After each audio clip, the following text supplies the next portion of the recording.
नमस्कार, स्वागत आहे आपलं विश्वशांती दर्शन चॅनलमध्ये। आदरणीय विश्वधर्मी प्राध्यापक डॉक्टर विश्वनाथ कराड सरांनी या चॅनलची संकल्पना आपल्यासमोर प्रत्यक्षात आणली, ज्यांनी तत्त्वज्ञ संत श्री ज्ञानेश्वर विश्वशांती घुमट साकारून विश्वशांतीची प्रेरणा जगाला दिली। या चॅनलच्या कार्यक्रमांच्या निमित्तानं समाजातल्या विजनरी म्हणजेच आदर्श व्यक्ती आपल्यासमोर विशेषतः युवकांसमोर येत आहेत। पद्म पुरस्कार जाहीर झाले आणि महाराष्ट्रातल्या पुरस्कार प्राप्त सन्माननीय व्यक्तींचा सत्कार व्हावा ही कल्पना मनात आणली पुण्यामधल्या एका सेवाभावी संस्थेनं, अंबादास टल्लू फाउंडेशननं। अर्थात या पुरस्कारांचं हे त्यांचं 6वं वर्ष आहे। तेव्हा आजच्या युवा कट्टामध्ये आपण जाणून घेतोय या सत्कारामागची भूमिका आणि ऐकूया त्यांचेही विचार। तेव्हा सुरुवात करूयात आजचा युवा कट्टा। भारतातले हायेस्ट सिव्हिलियन अवॉर्ड्स म्हणजेच पद्म पुरस्कार मिळालेल्या आदर्श व्यक्ती, त्यांचा सन्मान करावा ही कल्पना सुचली अंबादास टल्लू फाउंडेशनच्या श्रीमती अनुराधा टल्लू आणि सहकाऱ्यांना। अशा व्यक्ती जर युवकांसमोर आदर्श राहिल्या, त्यांचे विचार युवकांना ऐकता आले, तर हा विचार ज्यांनी प्रत्यक्षात आणला त्या श्रीमती अनुराधा टल्लू आज आपल्याबरोबर आहेत। ताई नमस्कार आणि स्वागत आपलं या आजच्या युवा कट्टामध्ये। एक अतिशय प्रेरणादायी आणि वेगळा उपक्रम आपल्या फाउंडेशनच्या माध्यमातून त्यांनी राबवला आहे। 6 वर्षांपूर्वी सुरू केलेला हा उपक्रम काय आहे आणि काय सीड थॉट होता त्यावेळी हे आम्हाला जाणून घ्यायचं आहे। ॲक्च्युली अंबादास टल्लू फाउंडेशन ही संस्था आम्ही 2016 साली सुरू केली। ते सुरू करण्याची मागची पार्श्वभूमी अशी होती की अंबादास टल्लू हे माझे मिस्टर आणि त्यांचा स्वभाव पण असा समाजासाठी काहीतरी करत राहणं आणि जे काय आपल्यापाशी आहे ते देत राहणं समाजाला, हा असा होता। कुणी अडचणीत असले तरी ते स्वतः अडचण सोडवण्यासाठी मदतशील राहायचे। दुर्दैवाने 2015 साली त्यांचं निधन झालं आणि आपण म्हणतो थांबतो तो प्रवास शरीराचा असतो, पण विचारधारा, संस्कार, नीतिमूल्य, वैचारिकता ही कधीही संपत नाही, ही इथंच राहते टिकून। तर त्या अनुषंगाने आम्ही असं ठरवलं की त्यांच्या विचारधारेचा कुठंतरी प्रवाह सुरू राहावा या उद्देशाने आम्ही ही अंबादास टल्लू फाउंडेशन ही संस्था सुरू केली।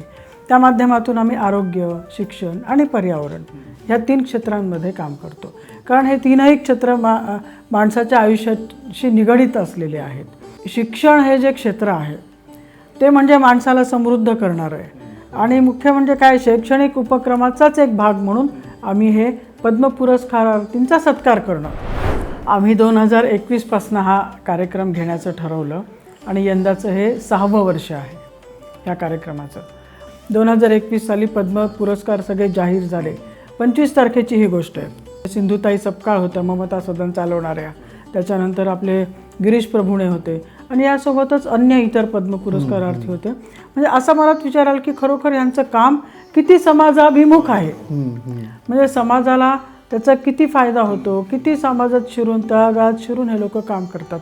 तर आपण हे काम समाजापर्यंत अजून पोहोचवण्याचं काही याच्याविषयी काही करता येईल का। मग असं कळलं की असं लक्षात आलं की आपण यांचा सत्कार करूया। म्हणजे म्हणतात ना, पायी चालतो वारकरी, आणि आपल्याला जर का विठ्ठलाचं दर्शन घडत नाही पण आपण वारकऱ्यांची सेवा करतो बघा, आणि ते आपल्याला या वारी केल्याचं पुण्य मिळतं। तर तशी ह्या पुरस्कारार्थींचा जर का आपण सत्कार केला तर त्यांचं काम समाजापर्यंत पोहोचवण्यास जास्ती मदत होईल। जानेवारीमध्ये प्रजासत्ताक दिनाच्या निमित्ताने पद्म पुरस्कार जाहीर होतात आणि साधारण एप्रिलमध्ये प्रत्यक्ष माननीय राष्ट्रपतींच्या हस्ते सन्मानपूर्वक प्रदान होतात।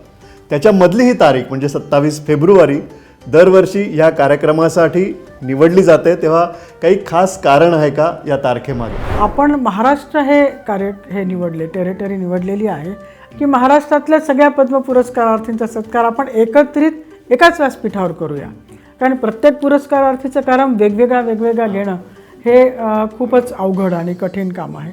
त्यापेक्षा म्हटलं आपण एकाच ठिकाणी बोलू आणि एकत्रितपणे त्यांचा सत्कार त्यांच्याही पेक्षा वरिष्ठ पद्म पुरस्कारार्थींच्या हस्ते आपण करूया। मग 27 फेब्रुवारी ही मराठी भाषा दिन आहे। पद्म पुरस्कार प्राप्त थोरांचा सत्कार करण्यासाठी खरं तर सन्मान करणारी व्यक्तीही त्याच तोलामोलाची हवी। हे सगळं तुम्ही कसं काय साधताय? खरं पाहता हा जो कार्यक्रम आहे त्याला आम्ही नाव दिलेले थोरांचा गौरव थोरांच्या हस्ते। For veterans by veterans. आता ह्या एवढ्या थोर लोकांचा जर सत्कार करायचा आहे तर तेवढेच तुल्यबळ मंडळी पण वरती पाहिजेत. मग आम्ही विचार केला की आपण मग जुन्या पद्म पुरस्कारार्थी शोधून काढू. खरं म्हणजे एकदा त्या जुन्या लोकांना कसं नव्या जुन्यांचा आपल्याला कुठंतरी तिथं संगम घडवून आणायचा आहे. म्हणजे जुन्या लोकांना पण हे कळलं पाहिजे की अरे यावर्षी एवढ्या लोकांना मिळालेत, आपल्याला त्यावर्षी मिळाली होती पण यावर्षी, आणि नवीन लोकांना पण कळलं पाहिजे की आपल्याला ह्या क्षेत्रात पद्मश्री पद्म पुरस्कार मिळाला आहे पण याआधी कुणाला तरी अजून मिळालेला. म्हणजे आमचं व्यासपीठ हे एक असं व्यासपीठ आहे की जिथं खरं म्हणजे त्याला ज्ञानपीठच म्हणायला पाहिजे, जिथं नवीन आणि जुन्या पद्म पुरस्कारांचा एकत्रित मिलाप होतो. म्हणून आम्ही विचार केला की आपण जुने पद्मभूषण असतील, पद्मविभूषण असतील आणि पद्मश्री असतील त्यांना शोधून काढून त्यांच्यापर्यंत पोहोचणं आणि त्यांना ही संकल्पना सांगणं हे खूपच, म्हणजे तुम्हाला सांगू का, हा एक विलक्षण विस्मयकारक असा अनुभव आहे. पण मी तर म्हणेन हा अनुभव नव्हेच, ही एक अनुभूती आहे. कारण ह्या माध्यमातून जुन्या लोकांपर्यंत पोहोचणं, त्यांच्या कामाची अजून महती जाणून घेणं हे म्हणजे खूपच आनंददायक. त्यातली काय नावं सांगता येतील का? डॉक्टर रघुनाथ माशेलकर तर हे आम्ही पहिल्यांदा त्यांच्याकडे पोहोचलो आणि ते त्या क्षणापासनं ते कायम आत्तापर्यंत अजूनही आमच्या बरोबर आहेत. ते त्यांना ही संकल्पना खूपच आवडली आणि ते म्हणाले तुम्ही आणि तुमची टीम एवढी त्याच्यासाठी एफर्ट्स घेतात, हे खूपच कौतुकास्पद आहे. हे त्यांना ते रिअलाईज झालं आणि म्हणून मग ते तेव्हापासून ते आमच्याबरोबर आहेत. त्याचप्रमाणे पद्मविभूषण डॉक्टर अनिल काकोडकर आहेत, त्यांनासुद्धा हे खूप छान रिअलाईज झालेलं आहे आणि त्यांनाही हे आवडलेलं आहे की हे कुणीतरी हे असं काम करतंय. त्यामुळे ते सुद्धा आपल्या कार्यक्रमाला आलेले आहेत. आणि पद्मश्री जसवंतीबेन पोपट ह्या पहिल्यांदा आपल्या कार्यक्रमाला आल्या तेव्हा त्यांचं वय 92 वर्ष होतं. त्या लिज्जत पापडच्या सर्वेसर्वा आणि त्या उद्योगाच्या क्षेत्रातच त्यांना पद्मश्री पुरस्कार मिळालेला होता आणि त्या 92व्या वर्षी त्यांच्या आयुष्याचं पहिलं स्टेज. म्हणजे हा अनुभवच खूपच म्हणजे विलक्षण असा होता. ह्या वर्षी एकूण 11 जणांना पद्मश्री हा पुरस्कार मिळाला आहे आपल्या महाराष्ट्रातल्या आणि वेगवेगळ्या ठिकाणच्या. कोणी विदर्भातील असतील, कोणी परभणीसारख्या मराठवाड्यातल्या अगदी दुर्गम्य भागामधल्या आहेत. एवढ्या 11 जणांना पद्मश्री हा पुरस्कार मिळाला, 3 जणांना पद्मभूषण पुरस्कार मिळाला आणि एका व्यक्तीला म्हणजे धर्मेंद्रजींना मरणोपरांत पोस्टोमस हा पद्मविभूषण पुरस्कार मिळाला. आता क्षणचित्र पाहूयात अंबादास टल्लू फाउंडेशनतर्फे यावर्षी साजऱ्या झालेल्या कार्यक्रमाची, आपल्या राज्यातल्या महाराष्ट्रामधल्या सन्मानार्थी व्यक्तींच्या सन्मानाची.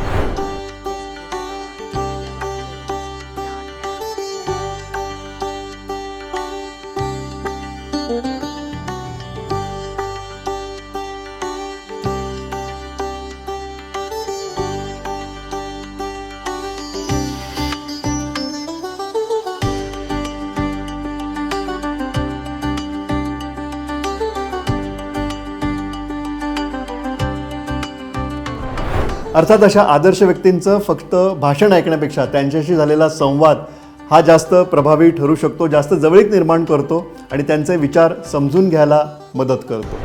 खरं म्हणजे 2024पर्यंत आम्ही अगदी पारंपरिक पठडीमधून जात होतो.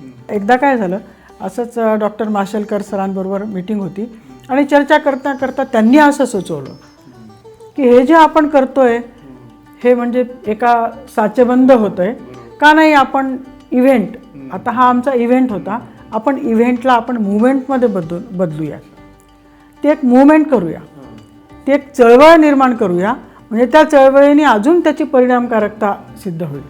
मग आम्ही गेल्या वर्षीपासून म्हणजे 2025पासून त्यांच्याशी संवाद साधणं, म्हणजे थोडक्यात तुकडा मुलाखत त्यांची घेणं, हा उपक्रम पहिल्यांदाच आम्ही प्रायोगिक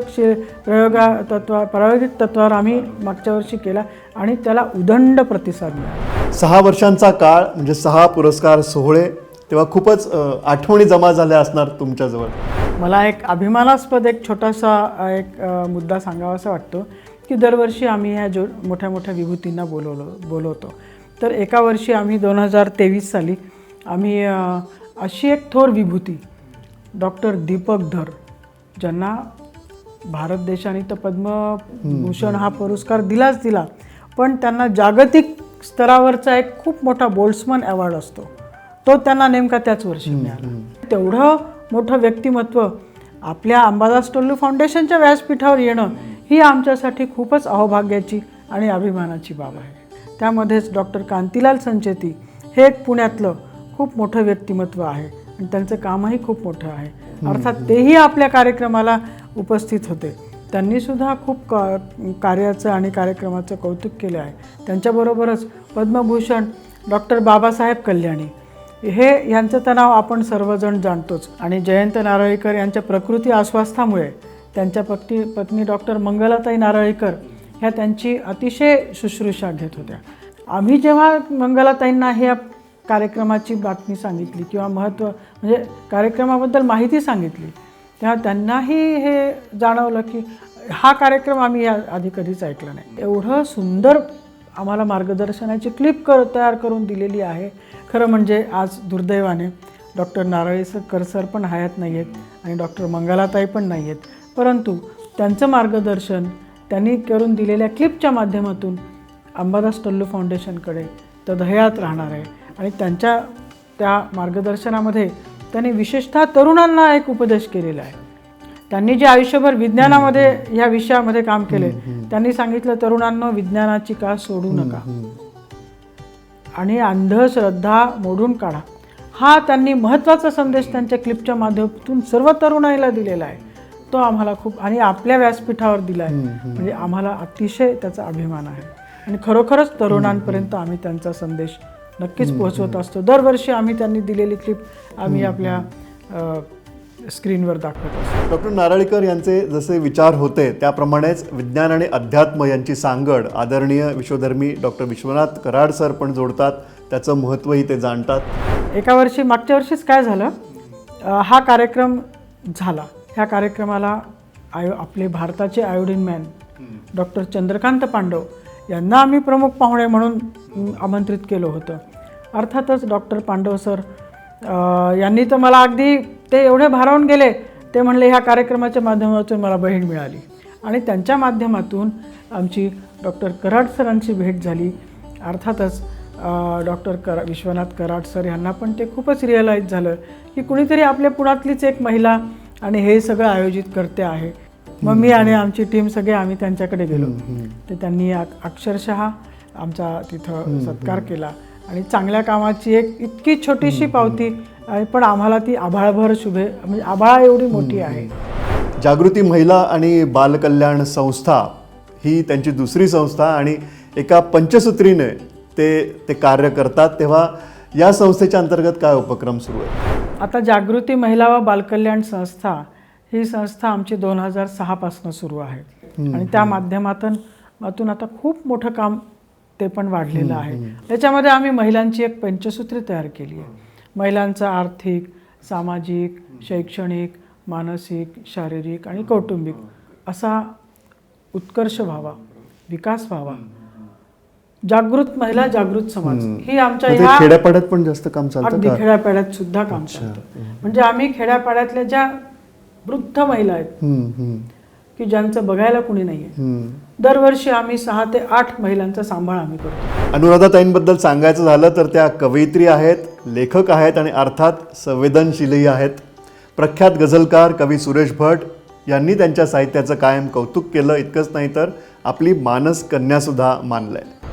माननीय सुरेश भटांची आणि माझी भेट एका कवी संमेलनाच्या कार्यक्रमामध्ये झाली. ते गझलेच्या क्षेत्रातले ते माझे गुरु बनले आणि त्यांनी मला अत्यंत उत्कृष्ट असं बहुमूल्य मार्गदर्शन त्यांनी मला केलं आहे. गझलेच्या बाबतीत गझलेची बाराखडी असेल, गझल कशी लिहायची, कविता कशी फुलवायची, तर हे त्यांनी मला खूप सुंदर मार्गदर्शन केलं. तर आयुष्याच्या ह्या टप्प्यावर मी पुन्हा लिखाणकाम सुरू केलं आहे आणि मी एक पुस्तक लिहिलं आहे, दरवळ. त्याचं नाव आहे दरवळ स्त्री व्यक्तिमत्वांचा. आता ही स्त्री व्यक्तिमत्व कुठली, तर ही कुठलीही मोठी अगदी सामाजिक क्षेत्रात वगैरे क्षेत्रात मोठमोठ्या क्षेत्रात कार्यरत करणारी नाही, तर ती माझ्याच अवतीभोवती असणारी.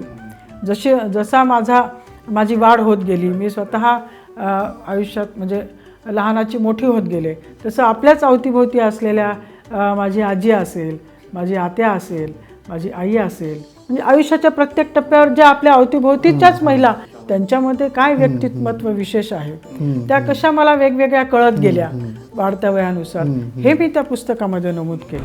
ह्या कार्यक्रमाच्या निमित्ताने समाजातले आदर्श युवकांसमोर आले. तुमचं कार्यही या कार्यक्रमाच्या निमित्ताने जाणून घेता आलं. तेव्हा युवा कट्टा आणि विश्वशांती दर्शन चॅनलच्या वतीने आपले खूप खूप आभार. खूप खूप आभार. आपण मला इथं आमंत्रित करून विचारांची संवाद साधण्याची जी संधी दिली त्याबद्दल खूप खूप आभार.